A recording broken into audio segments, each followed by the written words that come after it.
I'm Gary. I'm an alcoholic, and welcome to the Saturday night recovery meeting of Alcoholics Anonymous. Tonight is a working step meeting, and we're going to meet for approximately 1.5 hours without a break. And out of respect for others, we request that you refrain from cross-talking or commenting while others are sharing. And if you just remember to stay muted while people are sharing, that would be appreciated. And yeah, we just wanted to also say a little bit of a shout out to the people that are tuning in from Ukraine and Poland that are following along. I know you're not necessarily on here tonight, but it's fantastic that you're following along in spirit. And we're just going to open the meeting right now with a moment of silence to remember those of us that are still out and suffering in and out of these rooms. And then we'll follow that by the set aside prayer.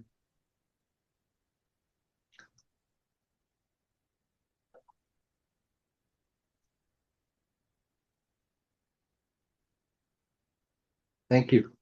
So the short version is, God, please set aside everything I think I know about myself, recovery, you and the 12 steps, that I might have an open mind and a new experience. Amen.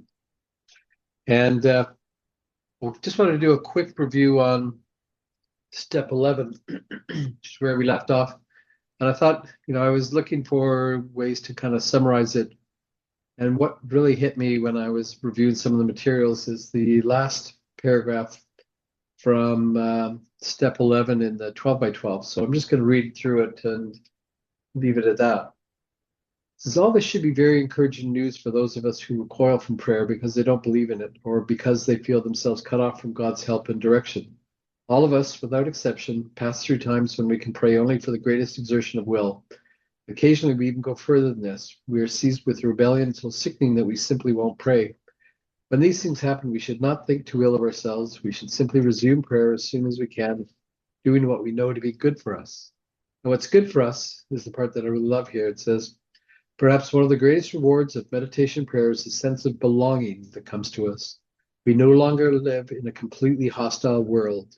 We're no longer lost and frightened and purposeless. The moment we catch even a glimpse of God's will, the moment we begin to see the truth, justice and love as real and eternal things in life, we are no longer deeply disturbed by the seeming evidence to the contrary that surrounds us in purely human affairs. We know that God lovingly watches over us. We know that when we turn to Him, all will be well with us here and hereafter. And what I love about that is, it's talking about the fact that, the things that are important in life are the spiritually natured, the things of a spiritual nature, not necessarily the, wealth that we have or the things that we have, the things that we have in human form. It's, our whole attitude and outlook on life, and I love that line from step 9. Our whole attitude and outlook on life will change, and that's been my experience walking through these steps. And by focusing on prayer and meditation, that's an amazing, where part of that significant psychic change or spiritual awakening comes from. So with that, we're going to move into step 12. And I'm going to turn it over to Jill to get us started. All right. Good evening, everyone. My name's Jill, and I'm a grateful recovered alcoholic. Tonight, we're going to go through the first 2 parts of step 12. And I don't know if you have it in front of you, but it says, step 12, having had a spiritual awakening as the result of these steps, we tried to carry this message to alcoholics and to practice these principles in all our affairs. And when you're looking at that step, you can see that it very easily breaks into 3 pieces. The first being having had a spiritual awakening as the result of these steps, and the second being we tried to carry this message to alcoholics. And tonight we're going to cover 2 of those 3, the first 2. So it's going to be a little bit of a marathon, but on our final meeting next week, when you graduate, we want you to have a little time to be able to comment and reflect on what we're doing. So I'm going to start with the reading. It is important to remember that our program is one of attraction. We're not called upon to go out to our local saloon and recruit members.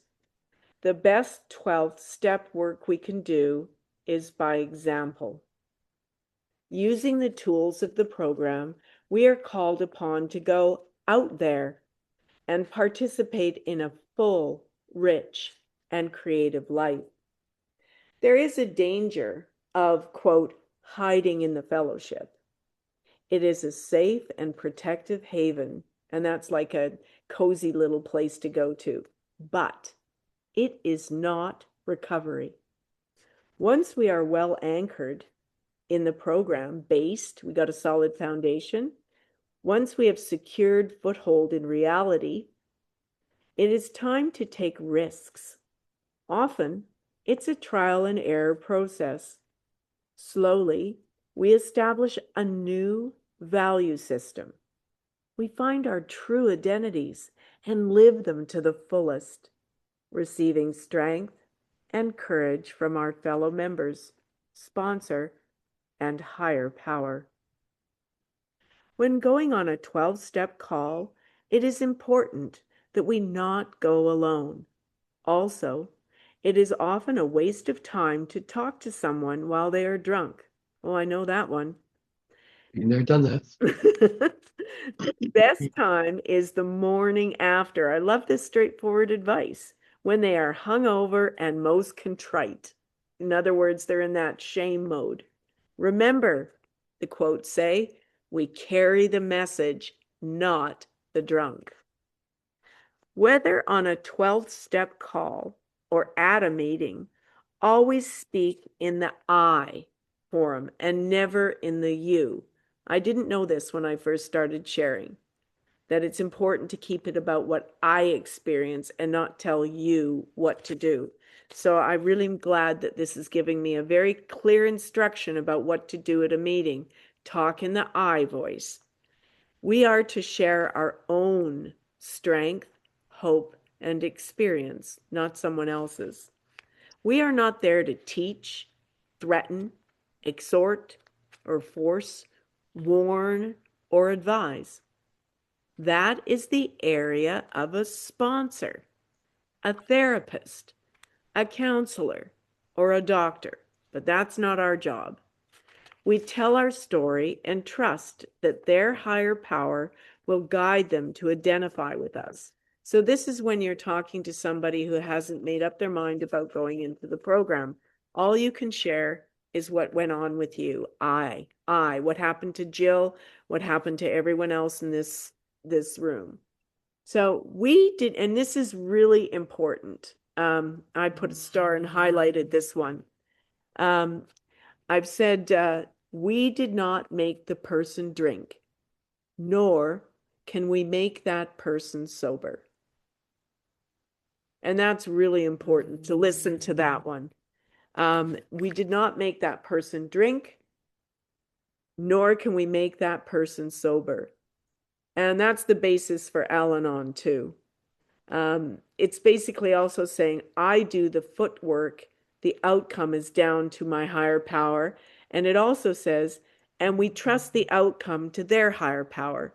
It's not about me, it's not about the person suffering, it's down at the end of the day to higher power. It is important to recognize and accept our own limitations. We're just human. Not all are gifted in speaking to a potential new member. That might not be your bag. There are many ways to do 12th step work. And that includes from setting up at a meeting to holding an office in a group or writing into the grapevine and telling your story. From being a sponsor, if that's your thing, to sharing at a meeting or giving a ride to someone who needs one. Or from being in general service, like a GSR for a group, and attending AA social events. Or by simply going for coffee with members after a meeting. Some of the best service we can be is in the parking lot, and we'll hear more about this later. Okay, so with no further ado, we're going to jump right into the Little Red Book. We're on step 12, and what I've done in mine is I have divided that step and circled it into the 3 parts that it's actually divided into. So the first part where it says the aim of this interpretation is to give the working mechanics. In other words, we're going to tell you how this thing works. And I love this, guys. You're in for a treat because it's really clear directions. All references are from a reliable source of information. So the content of this is taken from Alcoholics Anonymous, Chapter 7, How It Works. But it's said in a much different way. We can arrive at in a more of a summary, and I don't mean that by it gives a different message. It's just much more blunt. We can arrive at an understanding and practice of this step by studying each of the 3 divisions. So the first part I've circled there is having had a spiritual awakening as a result of these steps. That's what we're going to have the next few pages I'm going to read, and I'm going to give you the 6 key ideas that go with having had a spiritual awakening as a result of these steps. So that's first division. Since this is an interpretation of established AA concepts, it would be inconsistent to mince words over spiritual values or to withhold the fact that a spiritual awakening, so there's your highlight, okay, at the bottom of that page, a spiritual, and it goes on to page 120. A spiritual awakening is an essential part of our recovery. That's key idea number 1. And what is that? Essential. A breakthrough in denial is a spiritual awakening. That's what an essential means. You have to have a breakthrough in denying. Providentially for us, at least 6 of the 12 steps are of a spiritual nature. Knowing the fallacies of alcoholic thinking, it is inconceivable that we could recover from alcoholism without spiritual inspiration, dependent on some power greater than our own. We get this inspiration and come to know God by living the 12 steps. Without the spiritual principles of the 12 steps, there could be no AA. Instead, and if you've got your highlighter ready, this is the next key idea too, there would be a group of disgruntled alcoholics temporarily on the wagon, living in a perpetual state of mental drunkenness. So this is essentially saying, without this spiritual, I am mentally drunk. And that leads to a state of relapse. So that's key idea 2. Temporarily on the wagon, living in a perpetual state of mental drunkenness. So you might not have picked up the bottle, but you can't really say that you're mentally sober either. Lacking the benefit of spiritual influence, the jungle law of resentful alcoholic thinking would take over and drive each member back to the insanity of alcoholism. And that's the warning. Our sobriety demands a personality change. We've seen that throughout the big book. And in step 1, they talk about the psychic change, the personality change over and over again. And right here, it's very directly saying our sobriety demands a personality change. We gain this in the form of a spiritual awakening. And we're going to get to this in great detail. What's a spiritual awakening? From living the program. Jill, I just wanted to say on that note, I think I mentioned last week, but also another simple difference, I guess you'd call it, is something that is explained to me too. Is I spent a lot of time trying not to drink, and I was focused on the problem, trying not to drink, And what this program gives you is the opportunity to learn how to live sober, like live in the solution. And that's exactly what this is talking about, Trying not to drink doesn't bring anything to the table. It's just living in a state of fear. Whereas when you learn to live sober by following these steps, you're completely changing the way you think. It's, if you want to call it, it's AA brainwashing. You're cleaning my thinking. getting rid of old ideas and starting to allow some room for new ideas to come in. And that's part of why we do the set aside prayer at the beginning of each night. You're never too old or too experienced in this program to get something new out of it if you just let your mind be open to what you're hearing. So, just wanted to add that in. I love that. Thank you, Gary. Are we really spiritually awakened, or is it chance, fear, self-will, or alcoholic rationalization that keeps us sober?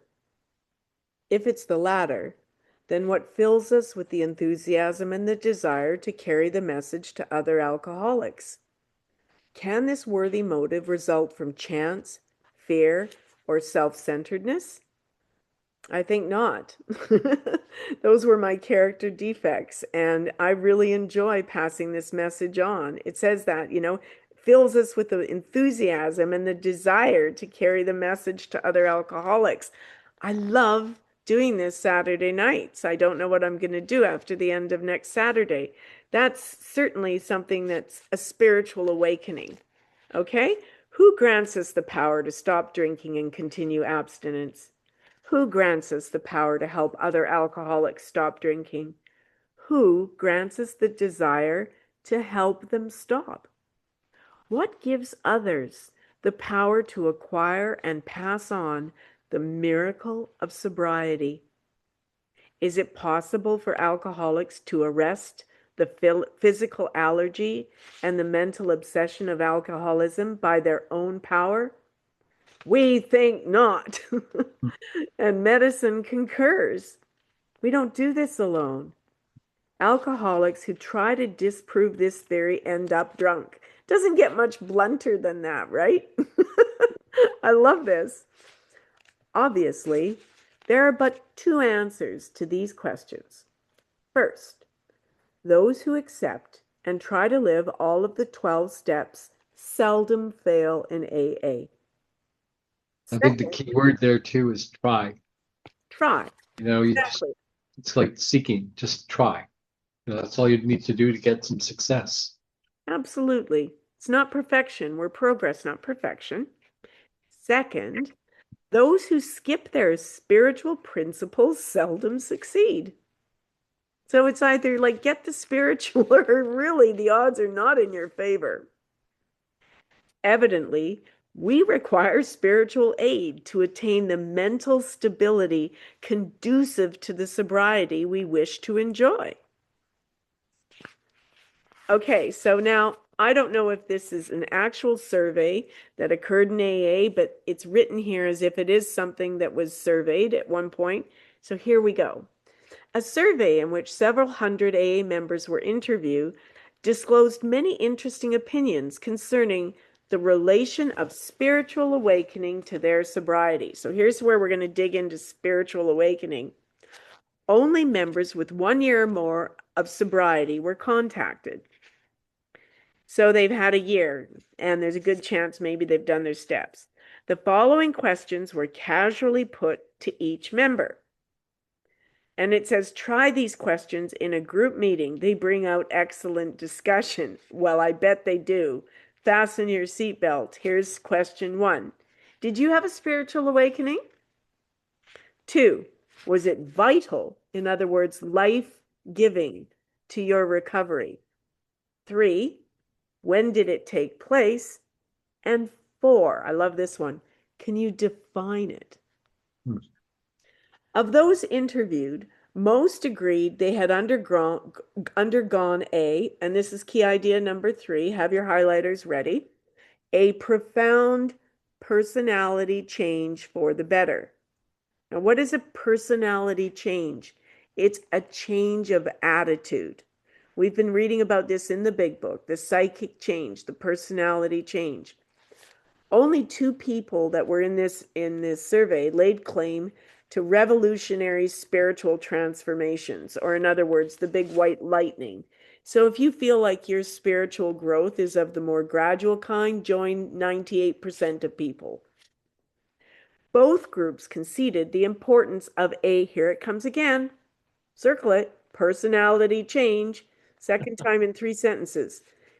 It says the importance of a personality change to their sobriety and saw the evidence, okay, fact basis of a spiritual awakening in their willingness to accept God's help as they face the problems of sober living. So this is how do we get on in life once the drink has been put down. Okay, and it's the personality change there for me that is my personal awakening, but we'll get into that later. Few members could recall when this had taken place. So we're talking about when did your personality change, your evidence of a spiritual awakening happening. In many cases, close associates had noticed it first. In other words, other people see it in us before we do. That's often the case. They say, oh, you're looking better, or, you seem to be getting this, they see the lights come back in our eyes. Some were unable to define their conscious contact with God, yet each one claimed enough to stay sober. Their experiences started with surrender of their character defects to God as they understood Him, and grew as they relied upon Him instead of alcohol and self. In other words, you're switching a higher power. It's no longer alcohol or the substance or whatever the focus of your addiction is. You're relying on Him with the capital H there, meaning the God of your understanding. Opinions about spiritual awakenings taken from members internationally had common denominators of, here we go, and they list them here. Faith is 1, surrender is 2, humility is 3, tolerance is 4, and beautifully, number 5 is love. These elements cannot be listed in any order of importance. Each was important to the one who gave it. Now, here are some of the convictions. So these are going to be responses to this question. And I want you to really think about as I read these. And what I did is I went through these, and there's going to be 12 of them. Think about where you might have had a spiritual awakening similar to this. So let's look for the similarities. It doesn't mean that there's no score here. Like if you had 11 out of the 12, you don't get a gold star. We're just looking for you to relate to what and help you identify some of your spiritual awakenings. Okay, so here's number 1 answer to the question. It is my honest belief that I was spiritually awakened when, number 1, I realized that something had kept me away from that first drink. Now that's a tick for me. Like I couldn't do it on my own. Something was doing it. When my former skepticism about God left me, and I took on more, circle it, faith in AA. When I felt gratitude and humbly expressed it in a prayer to God as I understood Him. So the number 2 response now, this isn't in any order of importance.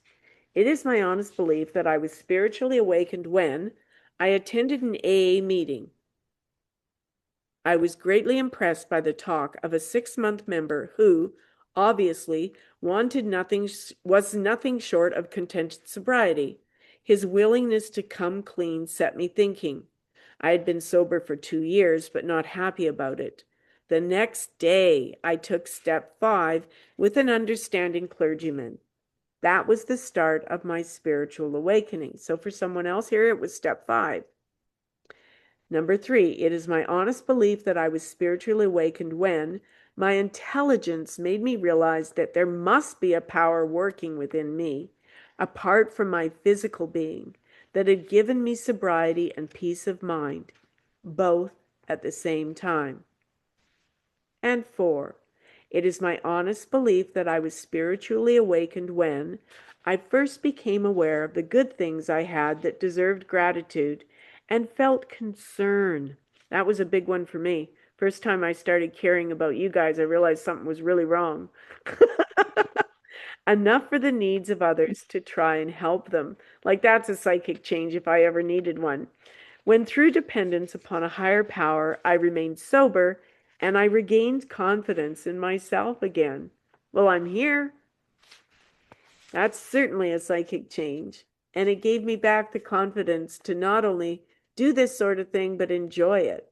Number 5. Okay. You guys know the question by now. It is my honest belief that I was spiritually awakened when, 5, I willingly accepted my own, there's the focus, own understanding of God.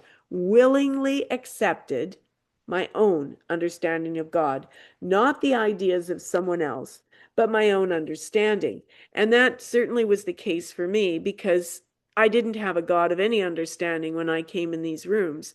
And I remember Gary saying, group of drunks, let's just think of this group, or great outdoors. And that really resonated with me. But that has grown so much over time, my own understanding. And now I can say I had a spiritual awakening as I developed my own understanding. And I realized that my God was always inside of me. I just got disconnected. Another spiritual awakening. Number 6. It is my honest belief that I was spiritually awakened when 6, I called an AA for help and was treated with understanding, friendship, and compassion by my sponsors. What is that? That's love. That's love. That's one of the 5 things that were just listed before. Okay, it is my honest belief that I was spiritually awakened when I fully admitted my helplessness as an alcoholic and knew that it would take power outside of my own to save me from the insanity or an alcoholic death. That's the gift of desperation there. My awakening was, and circle it, progressive. And as we said earlier, that is the case for most people, to which each, I love this, underline this, to which each step contributed its part. So as Gary explained to me, spiritual awakenings have occurred as we go through these steps, not just at the culmination of them.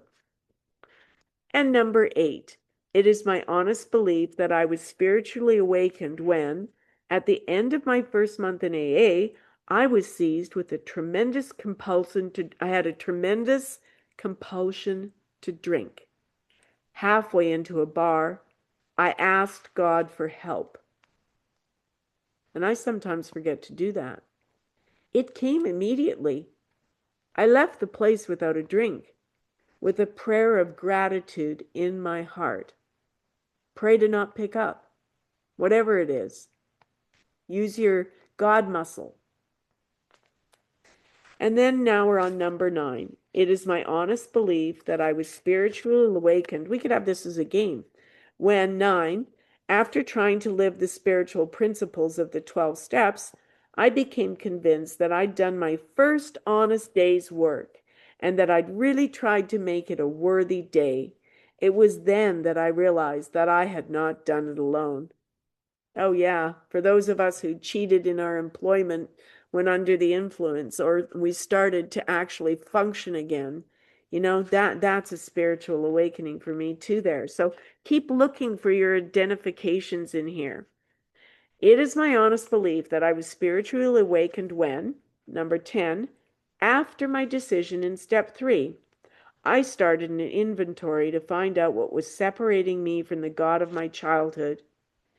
And I underlined this next sentence. The awakening must have started when I discovered my conscience. And my conscience, and I've written there, my God voice. When I listened to it and used it as a deciding factor in judging between right and wrong. Now, really think about that. I'm going to repeat it. The awakening must have started when I discovered my conscience or got reconnected to it, when I listened to it and used it as a deciding factor in judging between right and wrong. We don't pick up. The other Okay. way to say that too is we intuitively knew. It's part of that intuition. It's like God's voice speaking to us. Thank you. I love that. Okay, we've got 2 more. It is my honest belief that I was spiritually awakened when I could see the other person's viewpoint and make allowances for the other's shortcomings. Sick man prayer, right? And admit my own. When I commenced to pray for that person's welfare as well as my own. So we wish the healing for the others, and we're not wrapped up in prayers of ourselves. And we know from the work that we did on prayers in this that we are to pray for others, not for ourselves only. And the final one, it is in the game. It is my honest belief that I was spiritually awakened when I started making amends. The first one was favorably received and brought me a wonderful sense of satisfaction and well-being. I suspected this was of spiritual origin. But when I was nearly thrown out of a man's office and did not blow my top on the next call, I knew that God's will, not mine, was guiding me. The finding of this survey did not indicate that time was the essence of a spiritual awakening. So I've written above that, it's going to happen to me in its own time.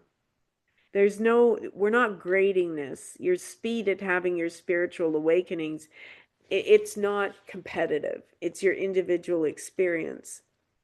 And it's in your own personal higher power's time. It's not something you can push.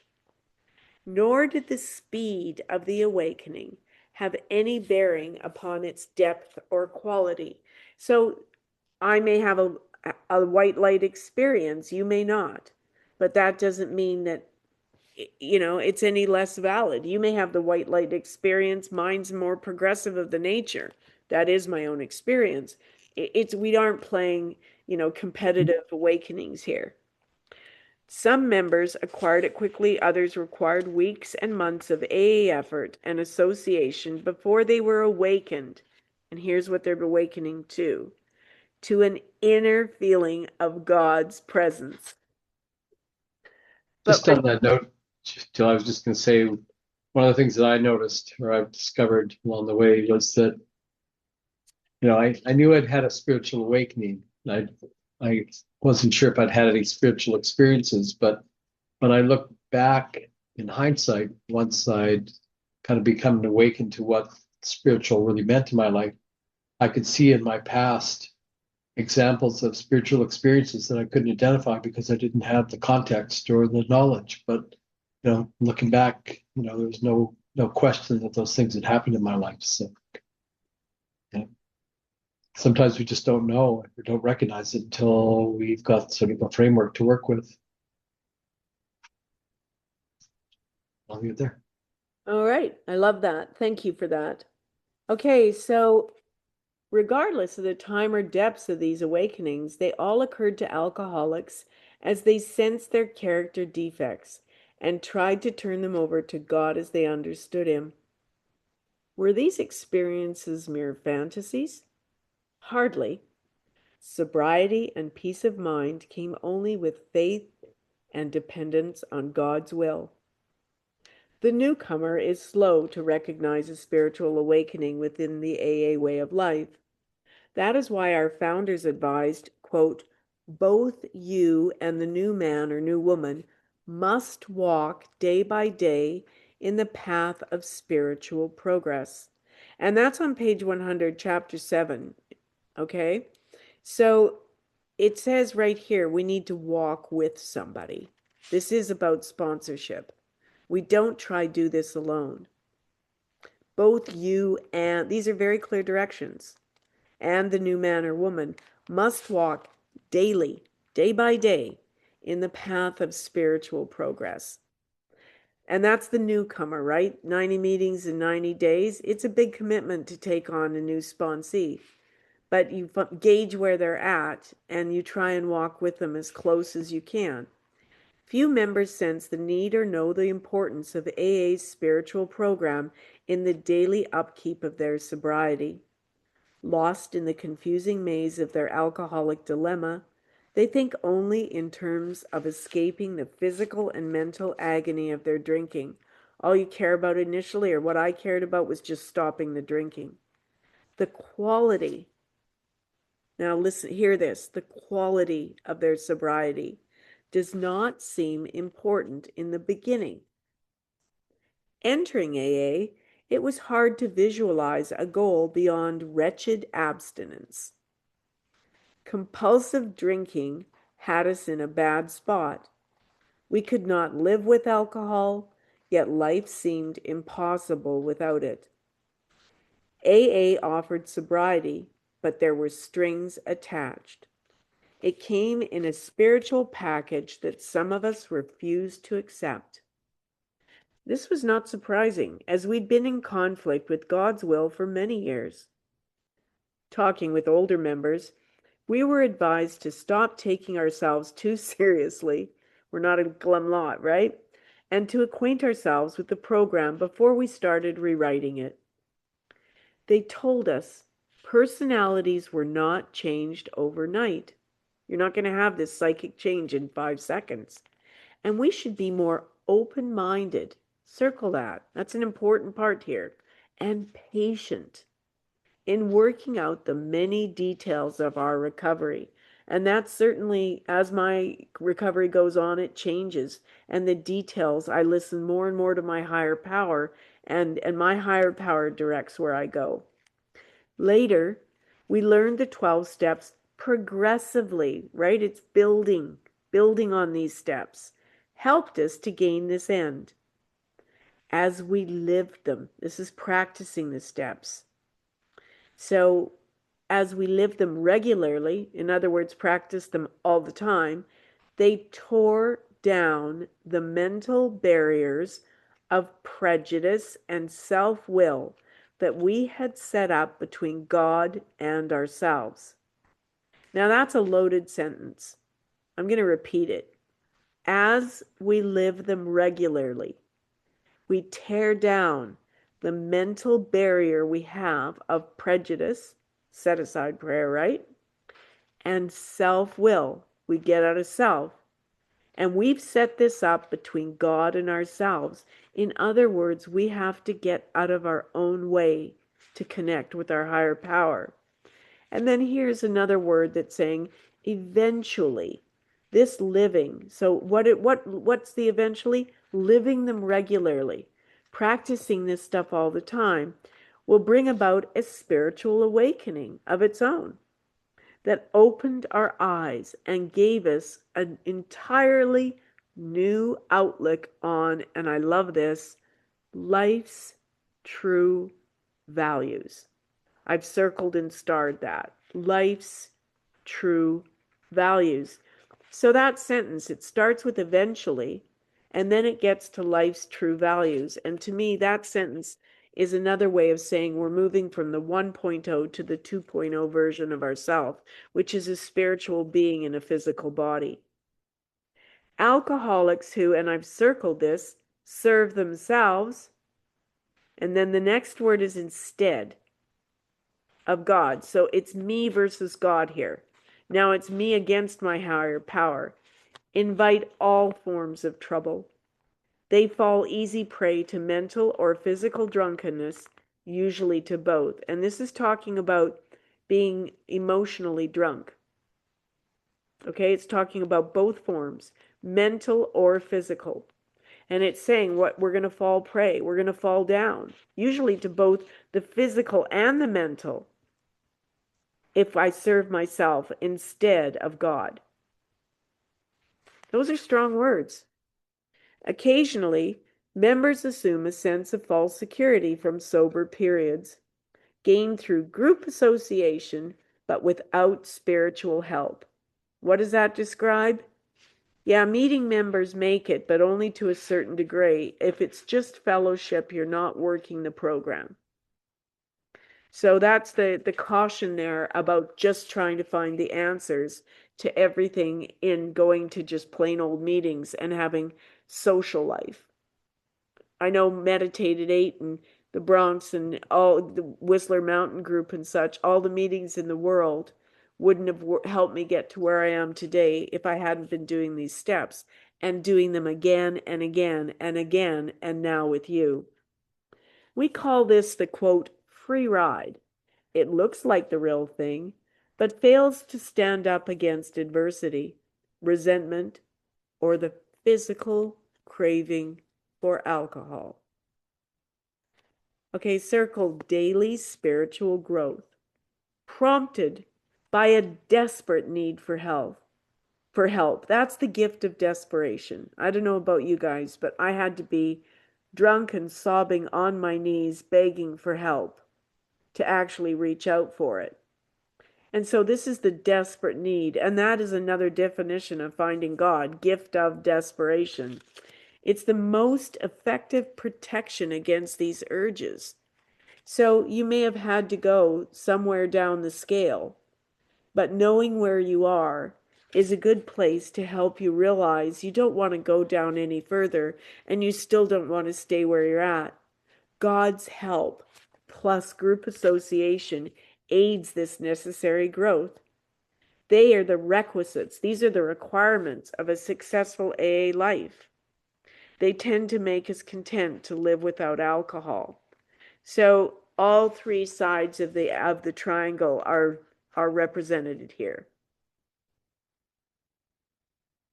This is an important point, for the difference between contented and unhappy sobriety is often that first drink.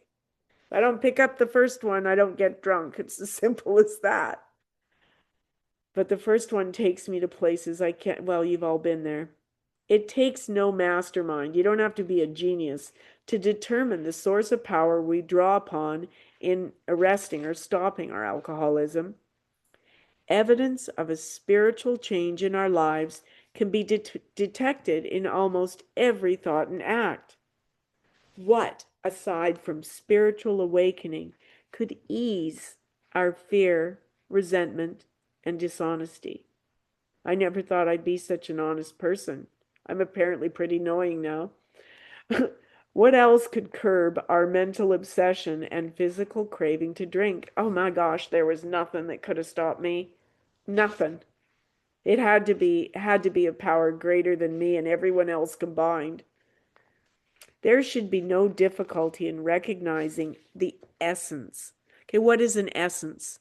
It's the core of a spiritual experience in the, and I love using this adjective, contented sobriety. If your head is spinning and looping all the time, you're not in contented sobriety. And then it says, we enjoy. Yeah, I'm in contented sobriety and I'm loving it. It's the responsibility we daily assume in attitudes of forgiveness, in the amends we make, in willingness to admit our mistakes, in our unselfish interest in helping sick alcoholics and other persons who are less fortunate than ourselves. What is that? That pretty well summarized the steps up right there. So practicing these principles in all our affairs. The spiritual aspects of our lives becomes even more convincing when we discover that these things are done, and I've underlined this, I love this, without thought of personal glory or hope of material gain. Yes, folks, this lawyer now does this for fun and for free. There's no hourly rate. There's no keeping of a time clock. We do this for fun and for free because somebody else did it for fun and for free to pass it on to us. It's the joy of giving, not just the joy of living. Oh, I like that. I'll coin that one. But the outcome of spiritual living, and oh, I love this, is never without reward. God declares his dividends. So what's a dividend? You invested and you got paid back more than you invested. Not in human coinage, and I like this is so poetic, but in the divine currency of serenity. That's what we get.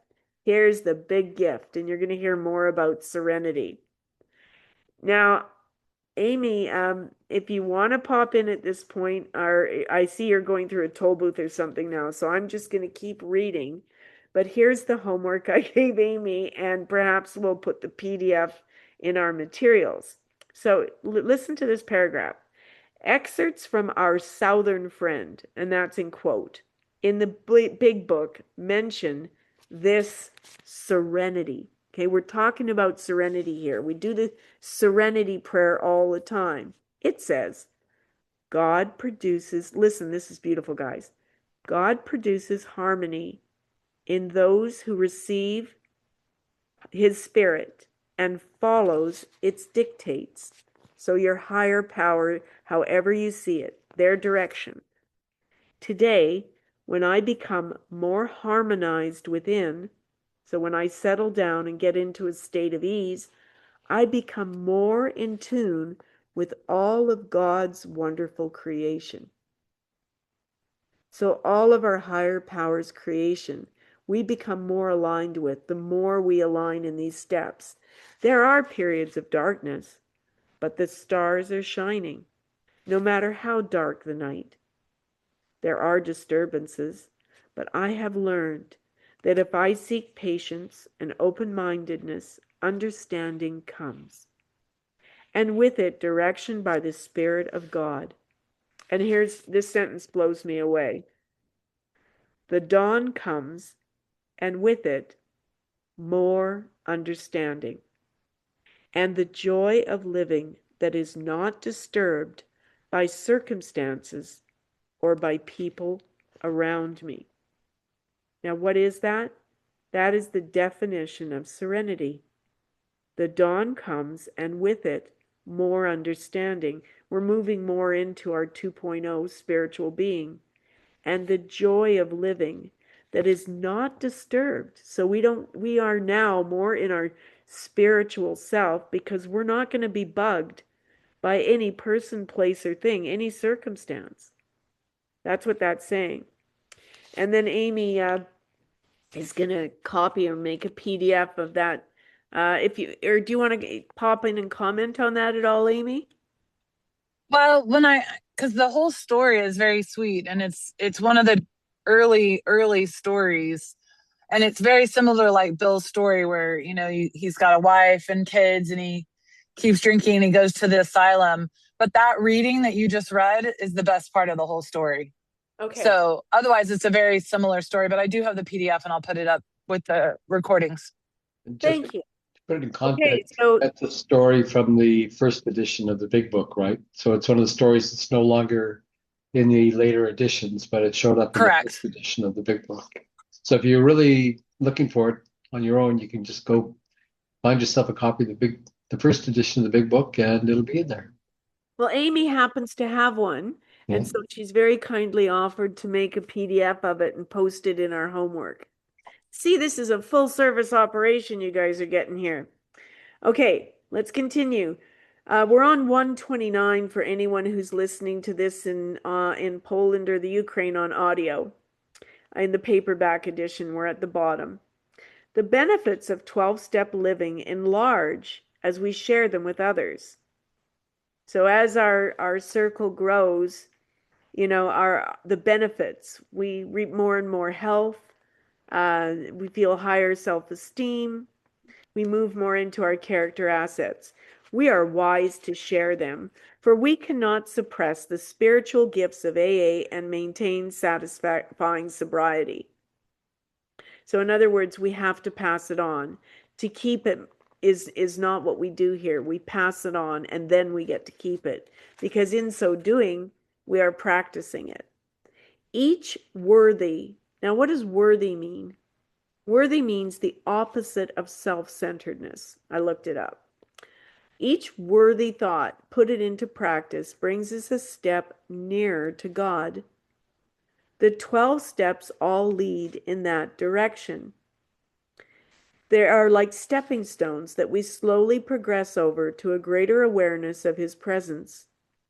They are the means by which we make a conscious contact with Him. They stand as spiritual bulwarks. And what is that? A bulwark is a wall of protection between us and lives of desperation and drunkenness. By practicing the steps, we gain the priceless gem of contented sobriety. It is ours to hold as long as we willingly share it with others who sincerely seek our help. So, being useful to God and others gives me spiritual value. That makes me worthy. And that brings me into the 2.0 version. So though that is the end of the first division of the 12-step, and now we're going to move into the second division. So going back to the actual step, having had a spiritual awakening as a result of these steps, the second part was we tried to carry this message to alcoholics. Now pay attention for those of you who are trying to help somebody that is still in their addiction. Before you jump in there, Jill, I just wanted to say, because I love that last line in what we just read. It says, "It is ours to hold as long as we willingly share it with other alcoholics who sincerely seek our help." And it kind of foreshadows the whole next division here. And in my experience, and you've already alluded to it, a lot of people need this program, but not everybody wants it. And if somebody doesn't want it, you can't, it says you can't make somebody else sober. You can't do the work for them. You can't change their thinking. You can only help them if they want it. And it's a very important difference. You can spend a lot of time helping somebody who doesn't want it, and you just get frustrated in your own sobriety, and they don't benefit. There's no benefit. It's like spending hours talking to somebody who's been drinking or still drinking. You wake up the next morning and they don't remember a thing you said. Kept you sober for a few hours, but your time's better spent helping somebody who really truly wants it. And that Man, makes I have an $800 phone bill from when I was on holiday in Mexico last year, thinking I learned that lesson the tough way. Wasn't a call that came in on WhatsApp, and the person that I thought I was helping throughout the night had no recollection the next day of even I had the phone bill. And that's again, there's good sage advice in here. So if you're a sponsor or looking at becoming a sponsor, fasten your seatbelts, guys. There's good direction here. So the second division, we tried to carry this message to alcoholics. Trying to carry the message of AA to alcoholics who seek our help seems like a mandate from a higher power to the members of our fellowship. Okay, so what is a mandate? It's an official order, or it's a commission to do something. So trying to take the message of AA to alcoholics who seeks our help seems like a mandate from a higher power to the members of our fellowship. It is the premise. What is a premise? The foundation upon which AA was founded to help the still suffering alcoholic. Rendering this service, giving this service, we immunize. Now, what is immunize? Immunize is to make resistant, and I looked it up, to a specific disease. I really like that. This is the medicine for my disease. We immunize ourselves against taking the first drink. If I don't take the first drink, I'm not going to get drunk. I might have stinking thinking, but if I don't pick up the glass or seek the answer in the bottom of a bottle, it isn't going to happen. My looping thinking I can get help with. We help restore faith in God and physical health to drinkers who have lost all hope of recovery from their alcoholic condition. This spiritual grant should not be ignored. Now, hopefully everybody by now knows what a grant is. What is a grant? It's a gift with a condition. God has entrusted recovering alcoholics with a special gift of healing alcoholics who still suffer. This gift was not given to educators, doctors, or clergy members. It was granted, there it is again, to us, so we might justify our right to live sober, normal lives. And how do we do that? By helping other alcoholics recover from their illness. When we assume this responsibility of carrying this message, we do not consider it presumptuous to suggest a general outline for sponsoring newcomers in AA. So here's some really good directions if you're struggling with someone who's struggling in the program. The following suggestions are based upon advice found in Chapter 7, you guys know the chapter, Working with Others, of Alcoholics Anonymous, and upon the experience of successful AA members who have followed that advice. Okay, what you're about to get is a Cole's Notes on sponsorship. So I can see playing this over and over again if I'm considering taking on a sponsee. From their experiences, we have learned that a true concept of our 12-step obligation must be very broad to cover its purpose. For purpose of identification, it's helpful to distinguish between the daily acts of carrying the message, okay, like helping out in a meeting and, phoning somebody and such, and the more complex duty of actual sponsorship, which the big book refers to as working with others. So remember, this book comes after the big book was written. And when the big book was written, they didn't have sponsorship. They were only just they'd only just codified their 12 steps. So working with others was the initial take on how we're supposed to help sponsor, but they didn't even use the term back then. In this little red book, which is just, what was it, Amy, 10 years or something afterwards? 1945. Yeah, so sponsorship is discussed now as a word in the next section of this chapter. So you're going to find instructions in here that are based on chapter 7 of the big book, but they're more direct and they're actually more complete in my take of it. We can readily see that the member who sponsors carries the message, but a member can carry the message without sponsoring another alcoholic. In fact, much more time is spent on such AA activities than sponsorship. This works in the best interest of our fellowship. It gives everyone something to do, including the newcomers, so making coffee, doing chairs, who may feel too inexperienced to be of any help. And as was pointed out to me at the very beginning, you can only give away what you've got. So when we come in the door, it's okay to be a taker. There are many ways of carrying the message besides sponsorship. Some of these activities appear in the following list. And now there's going to be 15 things that are listed here of how you can do sponsorship without necessarily as a sponsor. 1, the most convincing message we can carry to alcoholics is our own example of contented sobriety, just by turning up and showing up. 2, making calls with older members who are sponsoring a new member. Don't be afraid to reach out to each other. 3, the example of regular attendance at AA meetings or visiting outside AA meetings when we're away from home. 4, making hospital calls upon members. 5, telephone calls to new members. I'll never forget someone in the mountain group phoned me at the first time, and I was so shocked that somebody wanted to talk to me. I was like without words. Can you imagine me without words? And she's a dear friend today. Friendly talks with persons after meetings, the parking lot, right? Particularly with newcomers or those who are having trouble living the program.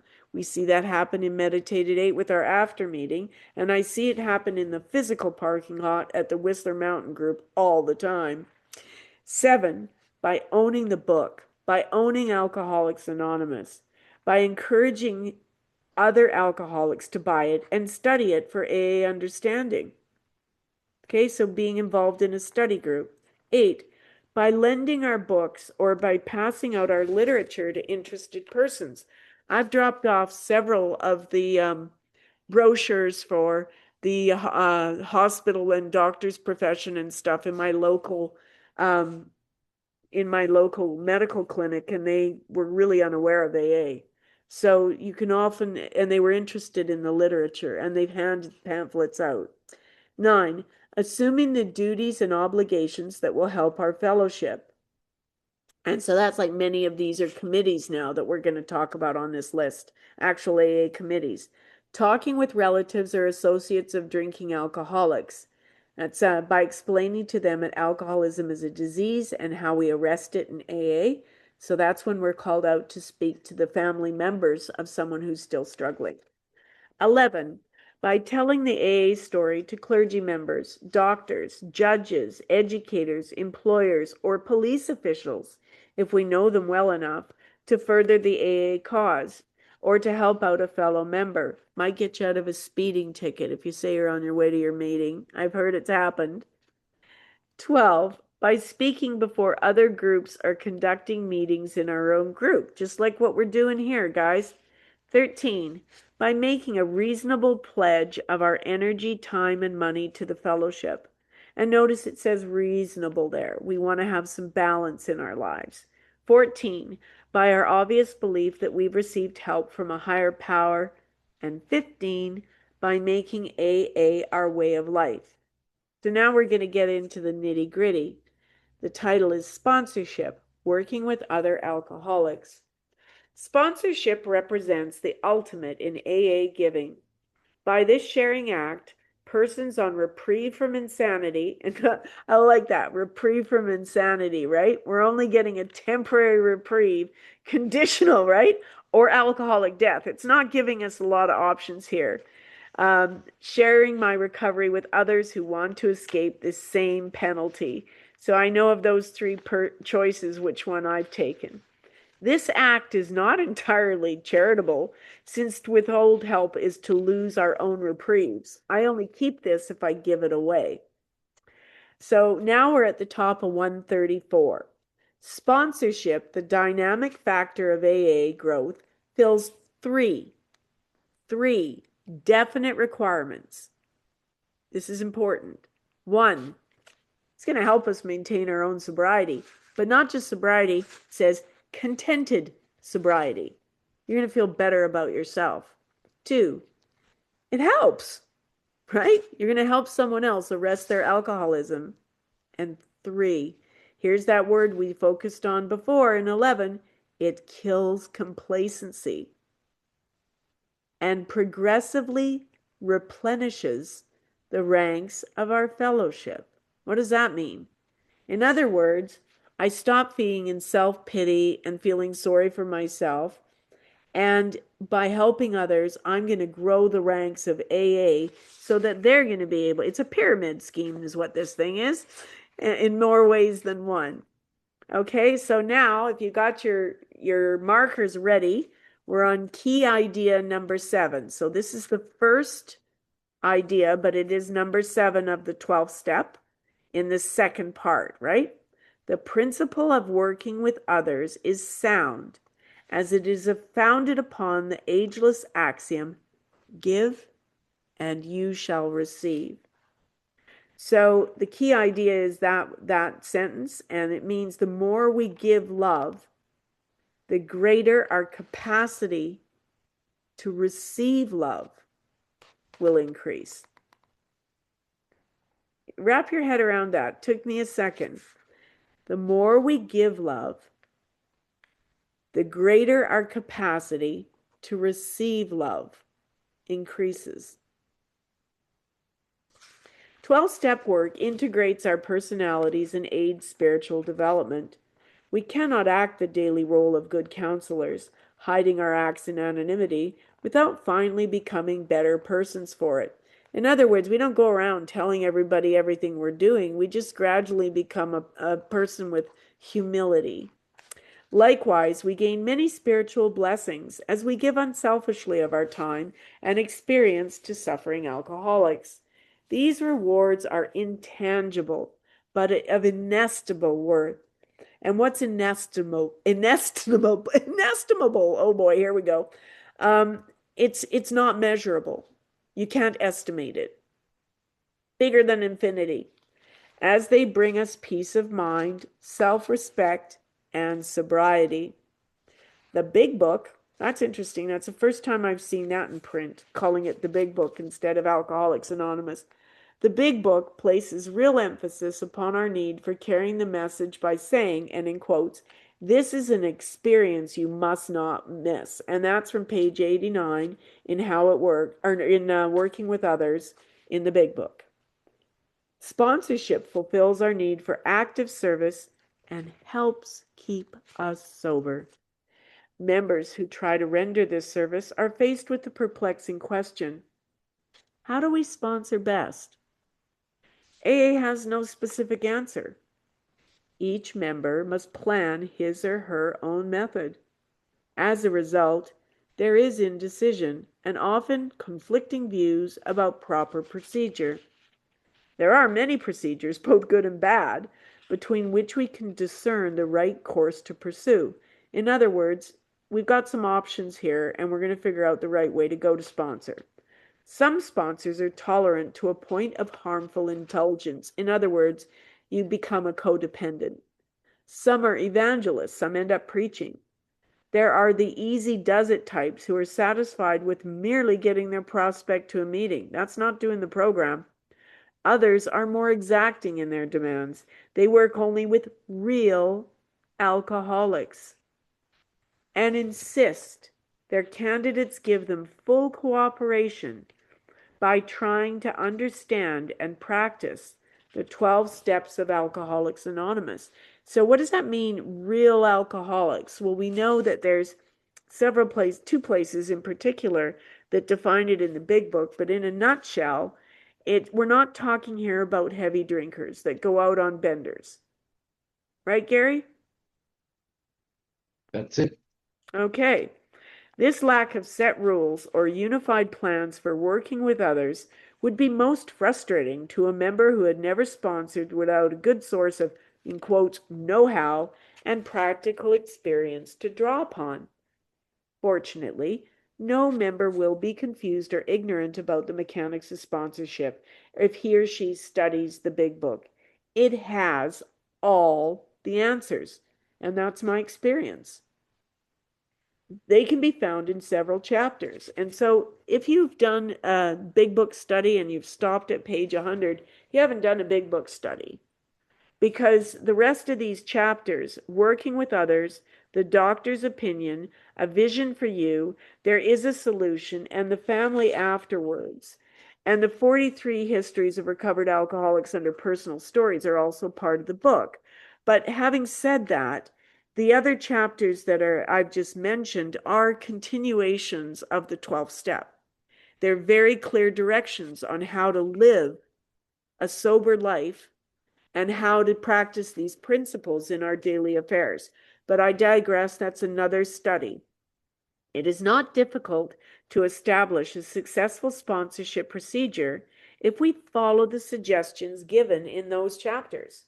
And so what you're going to get now, I love this, and I had no idea this was in here, is the Coles Notes, the summary of all those 64 pages. We may safely draw upon the experience of our founders who offer the AA fellowship as evidence that their plans work. In other words, the proof is in the recovery. Borrowing freely from their advice and drawing heavily upon their experience, we present this sponsorship guide, hoping it will help these who work with alcoholics. And I know for the rest of my sponsorship, I will keep the following close to hand to help guide me. The sponsor. An honest interpretation of Step 12 permits no altering of its principles. The simple wording of the step implies its intent. It outlines the qualifications of a sponsor. It identifies the people we will work with and suggests a way of life to keep us capable of future sponsorship. The first requisite of sponsorship are sobriety and a personality change, right? There we are again, psychic change based on an active concept of God's will. In other words, the sponsor has to be spiritually connected. You can't pass on and teach what you haven't experienced. We qualify for these things by living the 12 steps. This is followed by knowledge of the AA program and the purpose of Step 12. In other words, you got to study this stuff.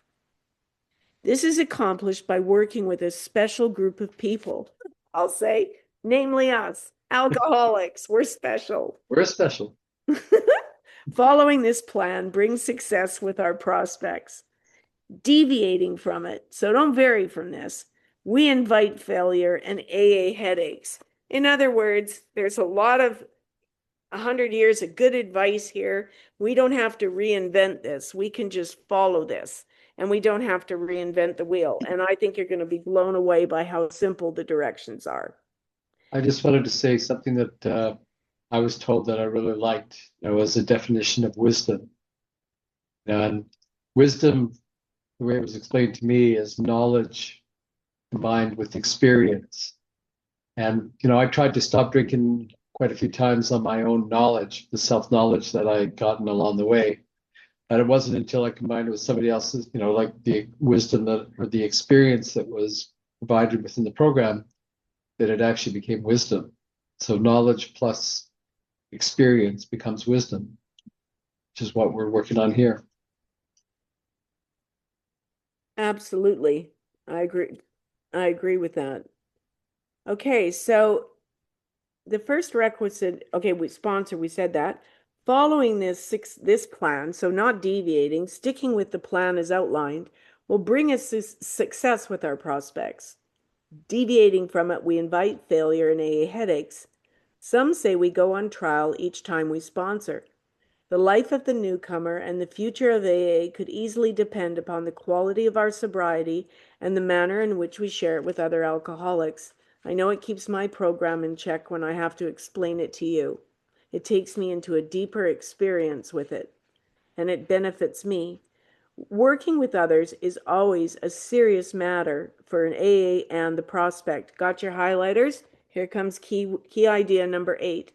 First, they look to us for counsel to help them overcome their drinking problems.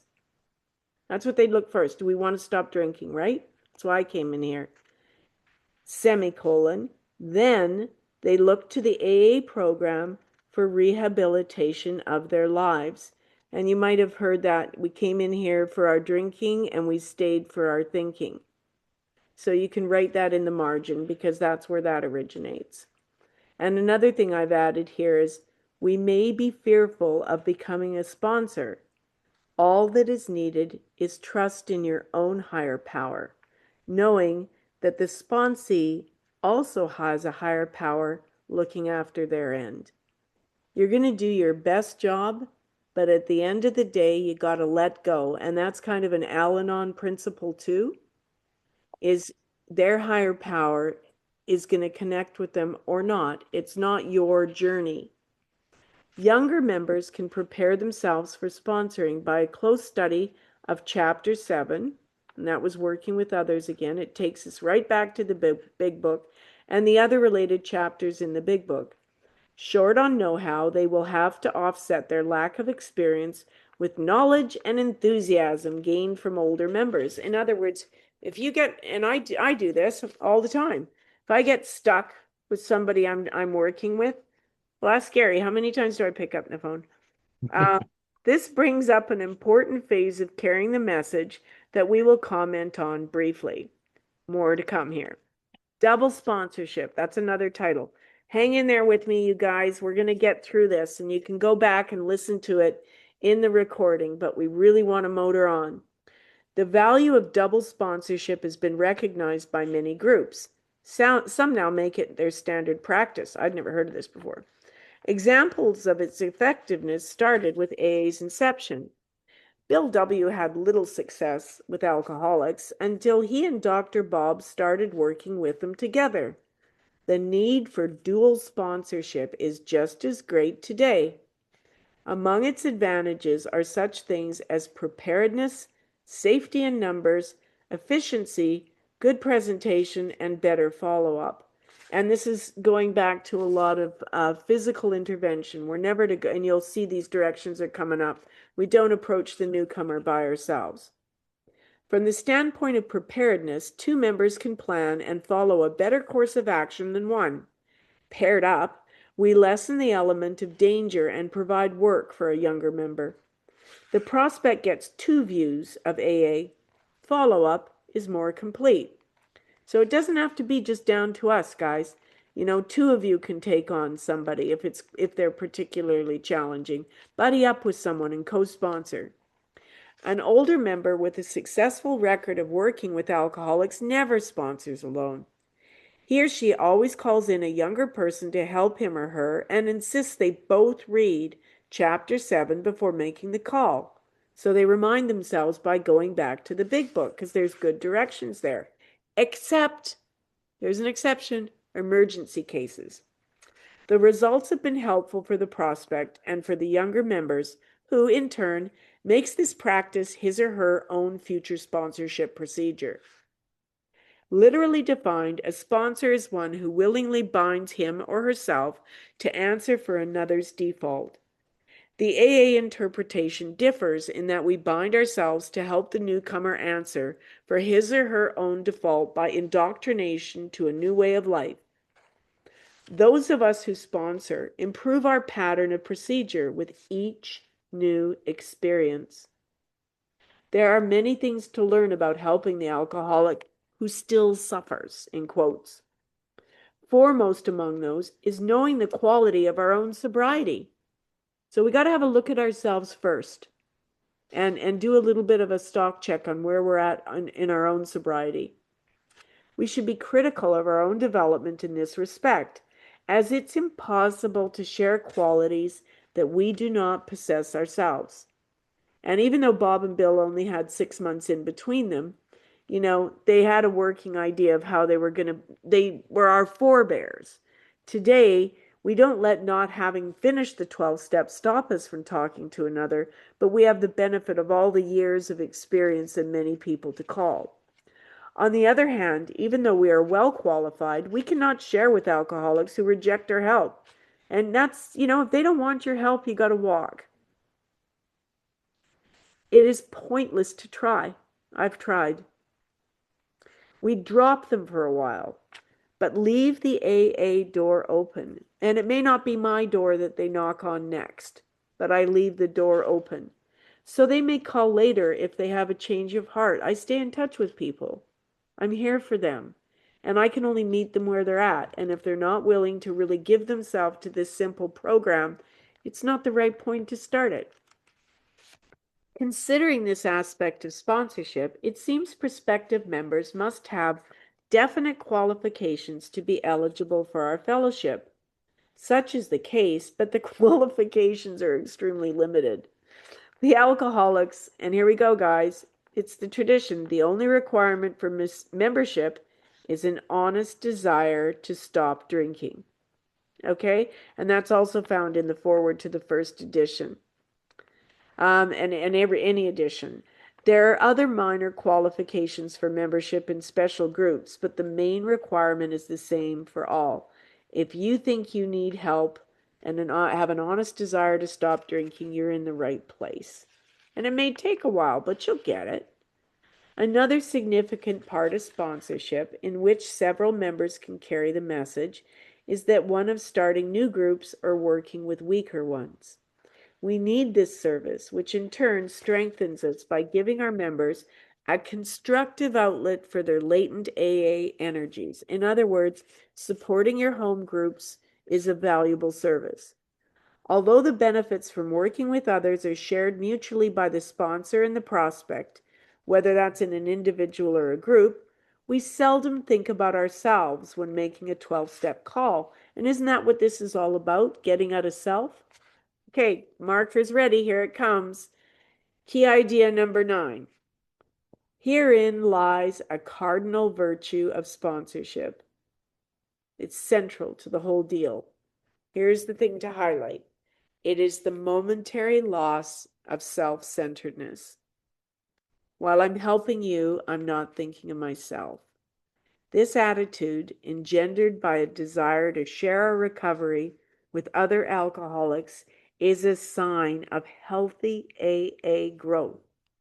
As we share, we grow in AA stature and increase our chances for a happy, sober life. Every AA member is a potential sponsor, and most members aspire to sponsor successfully.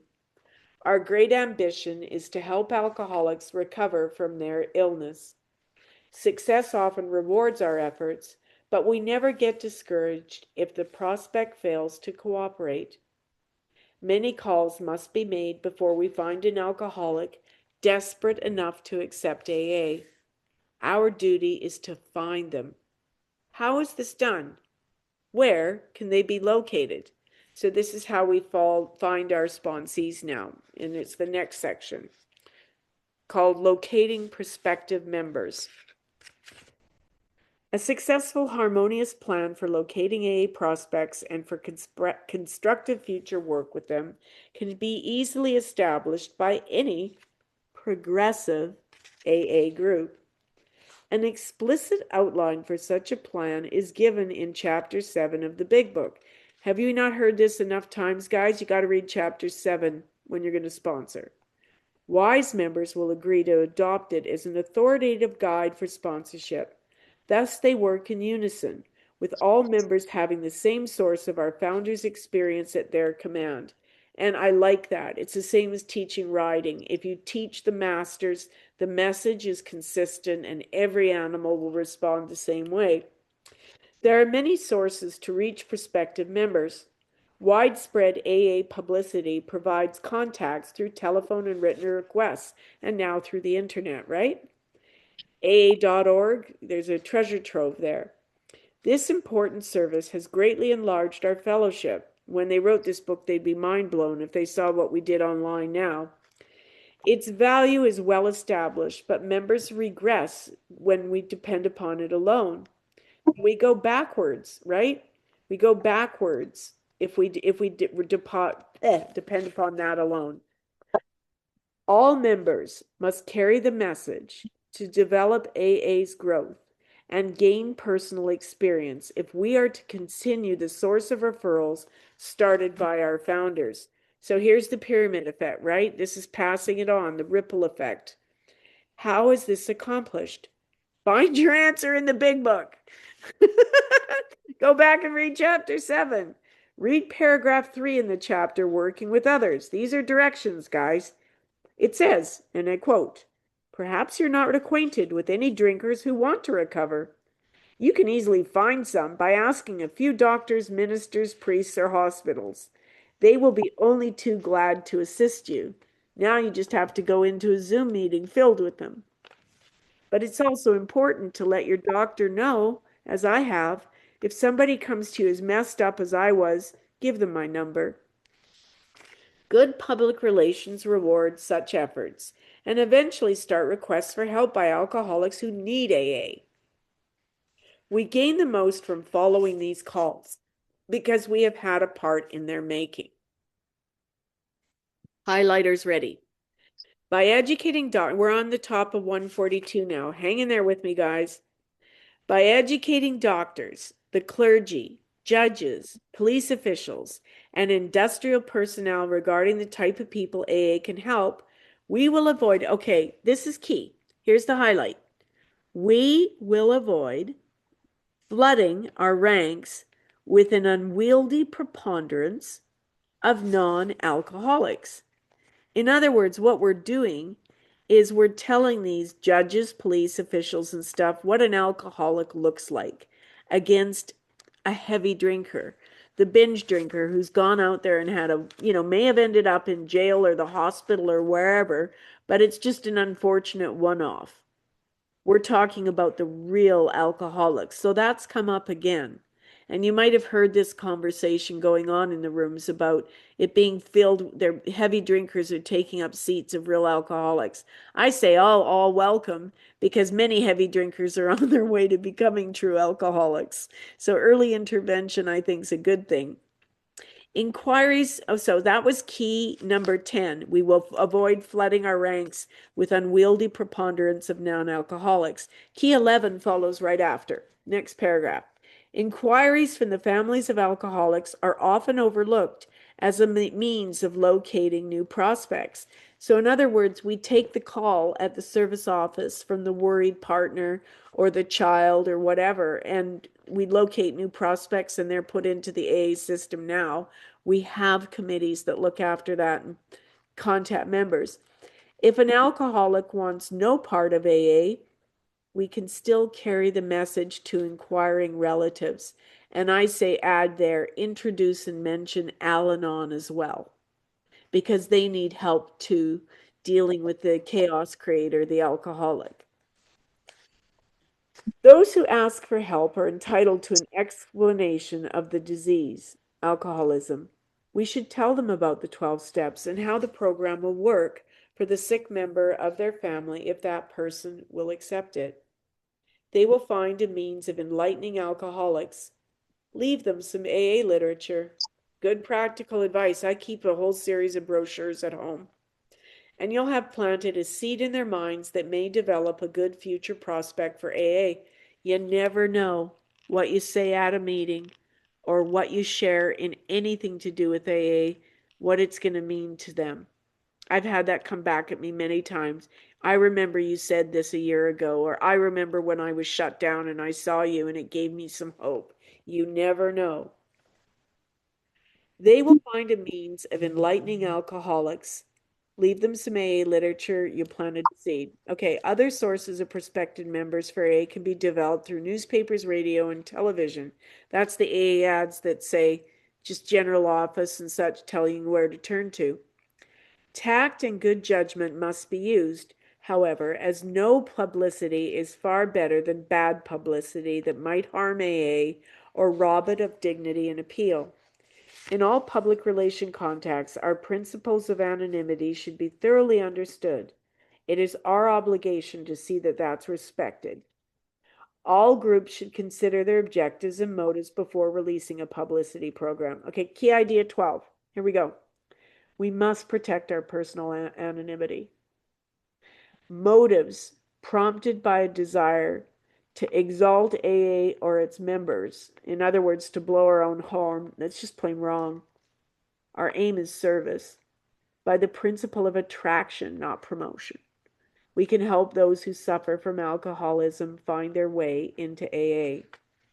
Now here we've got helpful hints for sponsors. The following suggestions are from data found in Chapter 7 of the Big Book. So again, you guys, if you haven't heard it yet, how many times did they have to tell us Chapter 7 of the Big Book? Oh, 7 so far. Oh, no, you got it. You got it. It's in the 7. I love that. Thank you, Laura. We trust they will prove helpful as a supplementary guide for study of this chapter. So it's saying, here's your core instructions. The Big Book is a supplement as far as working here. Certainly, the most impressive thing we have to offer the prospect is our example of a sober, happy, and purposeful life. It's very annoying to come in and see a bunch of smiling, laughing faces, but it's my reality. Remember, the prospect is sick in body, mind, and spirit. Your triangle. We alone can help this person recover.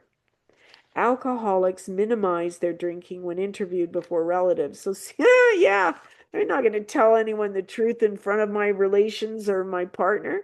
So see them privately if you can. Good practical advice. Go have a coffee. Yeah, and watch the jitters. The family can fill in additional facts later. To help the alcoholic, we must know his or her type of drinking, habits, hobbies, religion, business, financial condition, and what cooperation to expect from the family. So in other words, we go for coffee and we get to know them. Okay, next one. Top of 44, highlighters out. This is key idea. If the alcoholics need hospital care, help the person get it by making the necessary arrangements. Okay, pay attention to this, because if you read the first chapter of this book, it paid as much attention about detox and making sure that you withdraw under medical care, not the way I did it and almost killed myself. Okay, so we must remember there's a very real possibility of death occurring during unmonitored detoxing. So go back to the readings of the first step in this book, because it's very clear. We need, and remember the 3 sides of the triangle. Okay, it's about the physical as much as the mental and the spiritual. We should tell our stories and get newcomers to tell theirs. Avoiding evangelism. In other words, we're not going to preach. We're just going to explain how AA functions, how it's worked for us. And that's the I, right? I, and how it can work for them. Here's what it did for me. Stress anonymity. Label alcoholism as an illness. I had to hear, and I'll never forget, meaningful for me in the Whistler Mountain group, Jill, you're not a bad person. You just do bad things when you drink and use. And that's true. Leave the AA literature if a prospect is interested. Leave him a pamphlet, leave him a big book. Suggest he or she call after reading it. If the person believes he or she is alcoholic and wants to join our fellowship, suggest reading the big book. We should just not push the person into AA. Let the alcoholic ask for it. You're ready when you're ready. The newcomer should know about the spiritual aspect of AA, particularly that it is not a religion, but one's own concept of God as we understood him. When the newcomer indicates willingness to join AA just to help the family, discourage the idea. You don't do it for other people. We got to come in here to save our own lives. Explain why it won't work. Point out alcoholism is an illness that the person must recover from. He or she is sick, not the family. I'm coming in here because I'm sick. My family's pretty sick too, but I'm coming in here for me. When the newcomer indicates willingness to join, AA just to help the family. Oh, yeah, we've done that. Sorry. The alcoholic's family should not be ignored, though. Tell them why the AA program will become a part of the prospect's daily life. Invite their cooperation. It often makes the difference between success and failure. So when people suddenly start spending more time with us than their families when they get sober, sometimes I've had to go in and explain to a partner or a family about what we're actually doing. It couldn't come from the person themselves. Problems involving the lending of money, keeping alcoholics in our homes, divorce, spiritual development, family quarrels, and shunning drinking places are explained on pages 96 to 103 of chapter 7 of the big book. It is well to study them in preparation for these contingencies. Recognize the sick and lonely condition of the alcoholic. Be friendly, but don't coddle the person. Don't wrap them in cotton wool. Treat each case with reason. Everyone's unique. Although we may help the newcomer to a meeting at first, we choose not to make it a fixed habit. They got to want to go and get there on their own. Emphasize the need to attend meetings. Portray the opportunity as a life-saving privilege, and nothing must deter us. We don't need a chaperone. Be worthy of your prospect's trust. Counsel your person wisely. Advise the purchase of a big book, or I give them one. See that the prospect studies it for a better understanding of this new way of life. I tell my sponsees 90 meetings, 90 days, attend the Bronx Big Book study, or listen to the recordings of the Big Book study. Teach the newcomer the value of 12-step living and reliance on God's help for recovery. Newcomers should not lean upon us too heavily, or they may fail to develop enough AA strength to succeed with our program. I can't put anybody on a pedestal in here, because should their sobriety fail, that doesn't mean my will. Advice to the newcomer. Okay, we're on the bottom of 145. We're getting there, guys. For the best results, consider yourself a patient in AA for the arrest of an incurable disease. I like that. I can come in here as a taker. I'm a patient. Determined to get the utmost from your treatment. I'm a patient in treatment. Go on the theory that AA can do without you, but that you cannot live without AA. Avoid unreasonable demands upon your sponsor. Never get the idea that by slipping you let your sponsor down. You're the person who'll suffer. God is the one who will God is the one you will let down. Yeah, I know that one. Key idea 14. Got your marker? Buy a big book and follow its advice. Here's what to highlight. It is foolish to assume you can recover from alcoholism without a book which contains the recovery instructions. Anyone else need to hear one more time? You need the book. And what chapter do you need? 7. Abstain from weakening the AA program with 12-step substitutions, or you'll water it down to a point of drunkenness. the AA program. What's the AA program? 12 steps, not just going to meetings. Don't take AA lightly. It may be your last chance for sanity or sobriety. This is no joke. It's a killer disease, and this program has saved my life, or I wouldn't be sitting here, and nor would many of you having this meeting. Put nothing ahead of it. I can't. If I'm not sober, I can't give anybody anything. Okay, this is key idea 15 with your marker. Approach it with honesty, humility, open-mindedness, willingness, and appreciation. That's key idea 15. In other words, don't romance the disease. Never lose sight of the fact that it's got a contract on your ass. It's very patient, and it's just waiting to take you down if you don't exercise. In my experience, if I don't exercise this program, I'm back in my state, in my disease. And I can't afford that because you make me want to live today. And my higher power is trying to give me a new program for living. And I love it. And I owe it all to AA.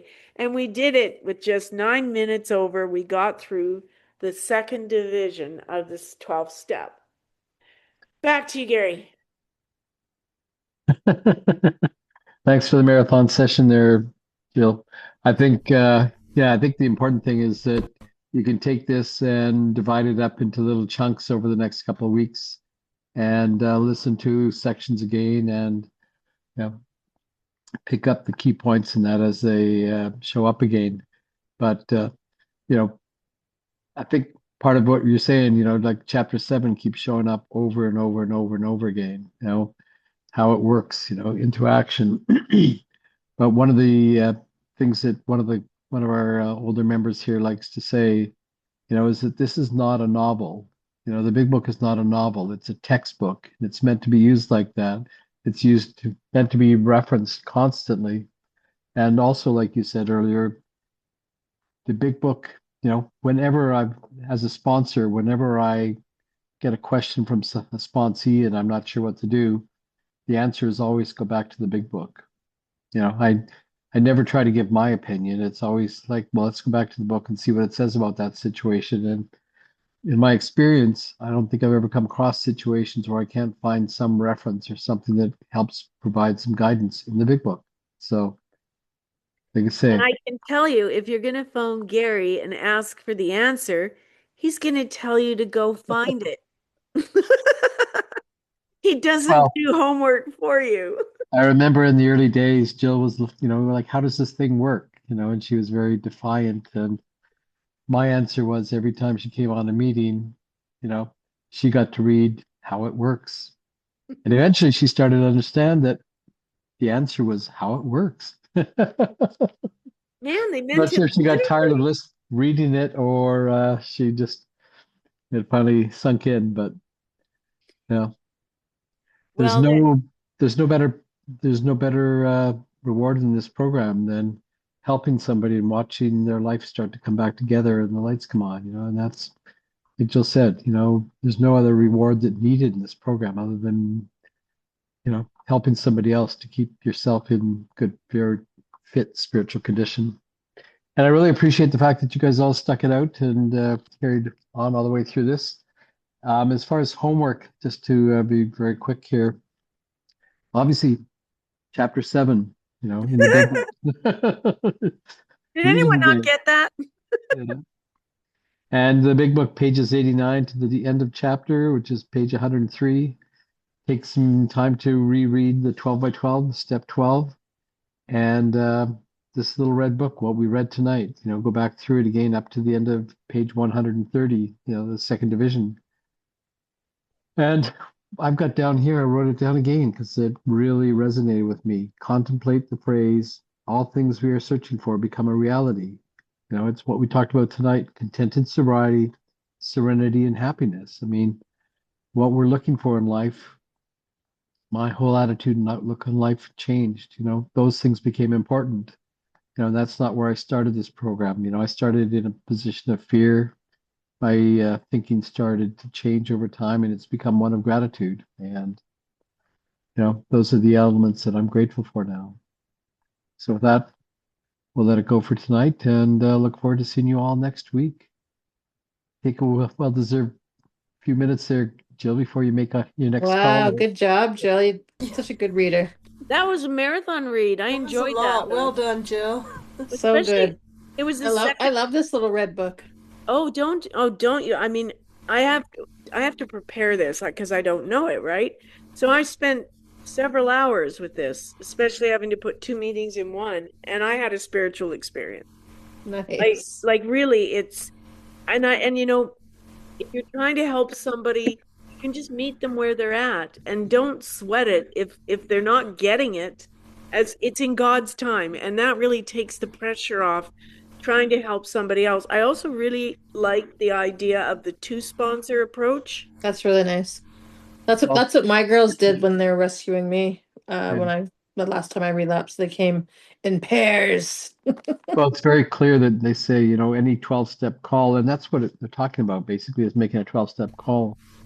Not so much the sponsor, like the official sponsor title at that point, but approaching somebody in the way of a 12-step call. You should always have 2 people, both to make sure that you're both on track, but also, like they said, taking somebody who's got some experience and mentoring somebody else. That's how you learn how to make a proper 12-step call. Is take somebody along who's not as experienced and give them the opportunity. And if It's not something to take lightly, because when somebody's drunk, like, think about yourself, how irrational and how chaotic we can behave. And I've reached out to other members to accompany me to try help somebody because I knew I couldn't do it. I couldn't handle it by myself. And I'm glad I did. And sometimes it works and sometimes it doesn't, but you plant a seed. You plant a seed there, and that somebody was willing to get into a vehicle to go to where they'd gone off the side of the road and they were drunk, whatever the case may be, wherever you're at. We've all been there. We've all had that humiliating experience. But what I really heard tonight, and I know, Gary, you want to get going on to your next meeting here, but I really heard revitalize and vital over and over again. It's life or death, guys. It's life or death. And I almost killed myself dancing around these rooms. I was on death's door when I finally accepted. So know that this is a matter of not just saving your life, but you can save other people's. And that is quite an amazing experience when somebody calls you up and said, "You changed my life," or "I heard you," or they say, "I have not had 6 months or 3 months or 4 months since my adult memory, or since ever." And these miracles are happening amongst us every day, and we get to share in being part of that miracle. And I think that's just so cool, personally. It's just one alcoholic talking to another. Yep. It's the whole And foundation. I think that's a great note to wrap her on. Now I'm going to go bounce around for the next 2 hours. That's what happens to me after I do this. Okay. Thanks, one and all. Thanks for being here. And Love you guys, and see you for our final session next Saturday.